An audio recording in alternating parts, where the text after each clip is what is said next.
City update ન્યૂઝમાં આપનું સ્વાગત છે।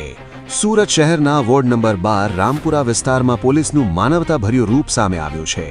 મતદાનના દિવસે એક પ્રેરણાદાયક ઘટના બની છે। એક દિવ્યાંગ મતદારને મતદાન કેન્દ્ર સુધી પહોંચવામાં મુશ્કેલી પડી રહી હતી, ત્યારે ફરજ પર તૈનાત પોલીસ જવાન તરત જ મદદ માટે આગળ આવ્યા। તેમણે દિવ્યાંગ મતદારને સહારો આપી સુરક્ષિત રીતે મતદાન કેન્દ્ર સુધી પહોંચાડ્યા અને મતદાન કરાવવામાં મદદ કરી। આ ઘટના માત્ર ફરજ નહીં, પરંતુ માનવતા અને સંવેદનાનું સુંદર ઉદાહરણ છે।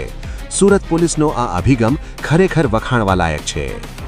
City update news Sufiyan Mulla, જોડાયેલા રહો, કારણ કે હવે શહેર નહીં સમગ્ર દેશ કહેશે કે આ છે સિટી અપડેટ ન્યૂઝ।